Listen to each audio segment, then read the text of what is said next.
G'day and welcome to Busy Mick channel. Yay, this is my first video, so it's going to be a little bit amateur, and a little bit meaning that is a nice way of me saying it is very amateur. So I figured I'm going to start doing product reviews and repairs on items that have been, well, basically dogged on the internet by those who really couldn't be stuffed doing something with them. And that's where I come from. I do a lot of different kinds of modding, and I work on lots of different machines, from putting operating systems on Mac in dual boot form without having to remove the screens and all sorts of great stuff like that. And that's what my videos are mainly going to consist of. But today I've decided, due to let's just say the hurdles I've had to jump over today, I am going to review an actual console that I do personally enjoy.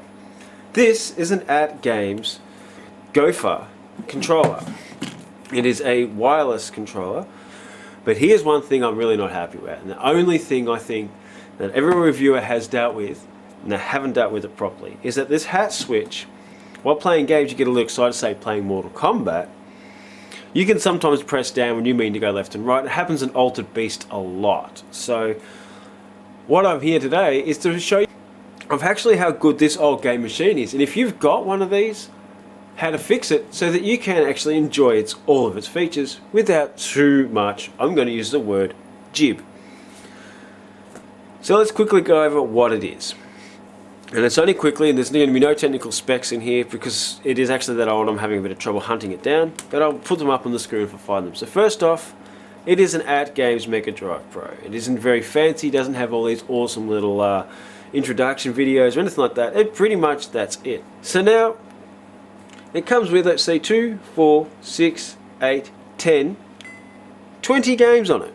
Not much different than, say, our famous AtGames one here, which I've also got here, which I'm not a fan of. And it does have your A, B, C, X, Y, Z. Now it's losing some points, and I'm only going to give this a 7 out of 10 for the main reason it's simple. One, the hat switch needs to be modified so that it doesn't press down in the center. Secondly, the X, Y, Z and A, B, C would have been better off in this design swapped over, so that X, Y, Z sat behind them, or at least moved these away and stood it upright so that you had the ability, so even if you had A, B, C and X, Y, Z, as a normal Mega Drive control would have. And it has a very small, horrible speaker which emphasizes Sega's drowning sounds from the Mega Drive days. But on the other hand, it is a fun game. When I first got this, I actually got it at my own accord. I looked at it and went, that is kind of really cool. And a friend of mine who owns a second-hand store, he said he had one of these in stock, which I was shocked about already, and I thought they mustn't be too good if they're in stock. And he said that basically they don't know what to do with it, so I got this for $65. So they do register retail price at $109 with postage from Russia, but I sort of thought, well, $60 wasn't a bad price to pay for this thing. So I've decided to review the product because everyone has given it such a bad review. So the next thing I want to show you is the fact that they do also run a decent battery. So we're just going to pop that out just quickly. And before anybody says anything, these things have an amazing after shelf life. You just pull out a half decent battery. Not many Chinese consoles will do this, but it doesn't have a bad battery. And in fact, if you can see it here, let me focus in for you. As you can see, it's a 3.7 volt, 750 milliamp hour battery. So it's not a very powerful battery, and it's only a 350 milliamp charging unit required to charge this thing. I'll need to remove 4 screws. Well, try to be a little careful with it. We're just going to see what the design is on the hat switch, because here's the problem, and I'll be honest, this machine has a lot, like most AtGames machines, has a lot of great potential, but it seriously is lacking on the department of reliability. So we're just going to get in here and have a quick look. Yes, I have a slightly oversized screwdriver. Everything was going bad, so I grabbed an old one from my workshop. This morning I was having a lot of fun. Today's review actually was going to be about Macs, but unfortunately hit a couple of snags that are going to take a few hours to fix. So we're doing this one. This is definitely one I want to get people more interested in, because to have an emulator station that's a multi-emulator, let's face it, that's what we're all aiming for. But in this situation here, you can get a Mega Drive emulator with all the games on it on an SD card that came stock standard from the factory. Now, there are German games, and that is something I'm going to have to take care of, and I will be taking care of in the future when I do work out how to do the thumbnails for it. Now, I'm just going to sort of see if there's anything else that's holding it together. Right, that all looks pretty good. So I'm just going to run my nail around the inside of this. And there we go. There you go. Actually came off pretty easy, ladies and gentlemen. That was surprising. And as you can see, this thing, we've already put it through its paces. It's even had a little moisture make its way on the inside. So they're not a very seriously powerful machine. As you can see, there's that tiny little 5mm or 4mm speaker. We do have some memory, ROM, and they've clearly covered the CPU, which isn't even warm to the touch. This is the LED for power, charging, which is socket B, volume switch, and all that sort of jazz. So we're just going to pop this board open.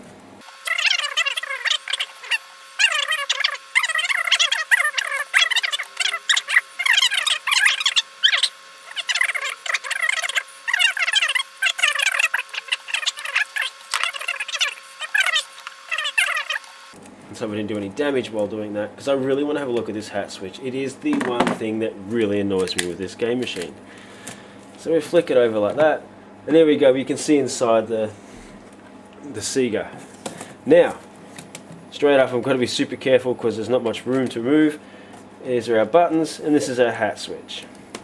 And as you can see, the bottom of our hat switch here simply just is not tall enough. So let's bring that to the camera.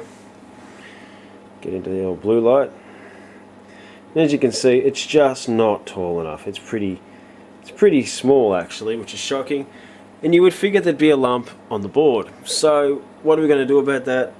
Personally, straight off, I'm going to the idea that I'm going to build up a small lump on the board with some double-sided tape, so it's a bit more soft.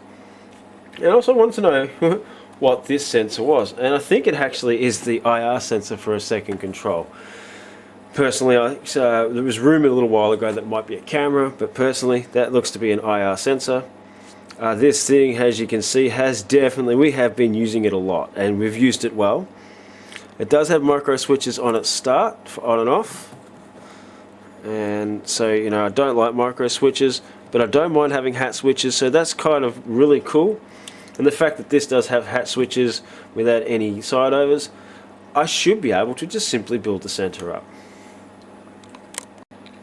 Well, I've found some double-sided tape. It's not exactly the greatest tape to be using, but it's going to do the job for me quite nicely. So we'll take a small section, as it is in triangles, and I'm just simply going to cut a small section in the center.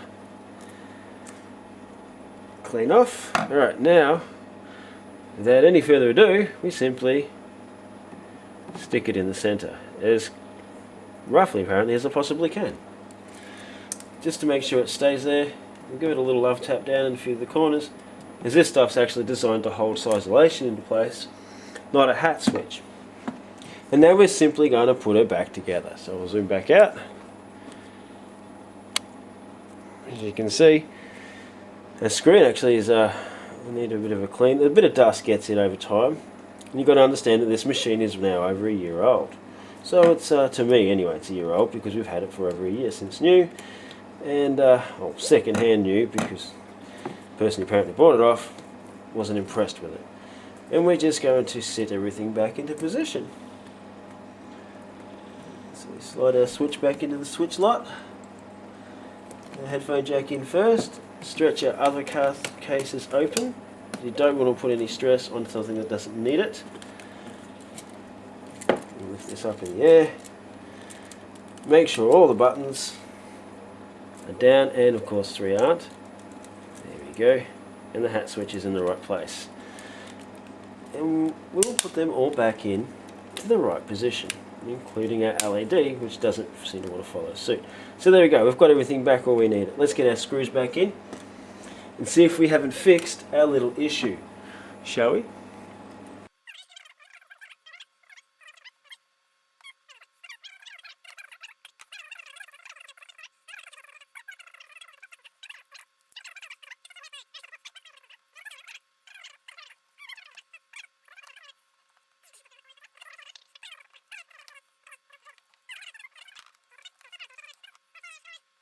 Replaced the battery a while ago. So now let's have a look and see what we've got. Oh, there we go. So back to the AtGames. Also got rid of that dust in the middle. We got no up, no down, no left, and no right. Ladies and gentlemen, we have broken our hat switch. Buttons seem fine. So here we go again. Okay, if you were paying attention when I was putting it together before, you'll realise that, oh bugger, that silly bugger put his hat in backwards. And I did. That'll explain why the hat switch wasn't working. So I'm sticking it directly to my double-sided tape in the centre here, ensuring that I'm lining up all of them correctly. And we're going to try that all over again. It happens, it's all part of the fun and games, right, ladies and gentlemen? Alright, so to me, I think this hat switch is stiffened. It's got a good return. As you can hear it quite clearly, even through the thing. We'll just turn her on. Then we're going to play Altered Beast because, well, that was where I'm having most of my problems. So we go into Altered Beast, press the start button. That is brilliant.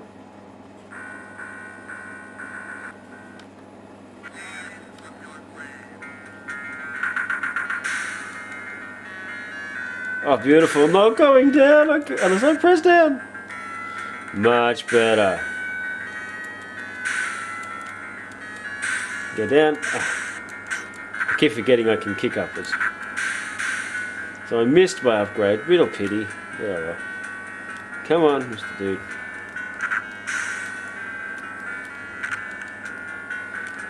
Come here, you. Oh, punch me in the head. It's really hard to play this on a distance way on the screen, but that is really cool. I can only go down if I press down.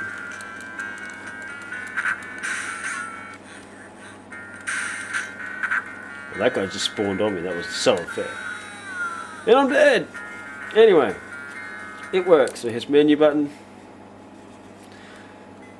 Go across them to make sure, because the SD card is the only thing on these that really are dodgy because of their cheap connection. But that was quite fast, actually. Much faster loading. So it's probably just a little bit more dirty inside than I should have had it. I mean, this thing has been camping, this thing has been fishing, this thing has been in the car. It did spend some time on the floor as a footrest, I think, or something like that description. And as you can see, it has handled it. Personally, I think this thing was just given a bad rap in its reviews because there were so many Chinese clones of it. And this is not a Chinese clone one. If you've got a Russian one, you're going to have quality in your build. Now, I've added a little bit too much stress in it, so my next mod's going to be actually removing some of the stress off that screen, because now I've seemed to have built up this area. This is sometimes happens when you mod stuff. Building this up has turned this into a bit of a stress area, so I'm not going to give it too much, but I am going to enjoy not going down when I go left and right. So in my opinion, this has just gone up to a 9 out of 10. And the reason is I give it that is that you can do what you bought it to do with, and that is important as a customer.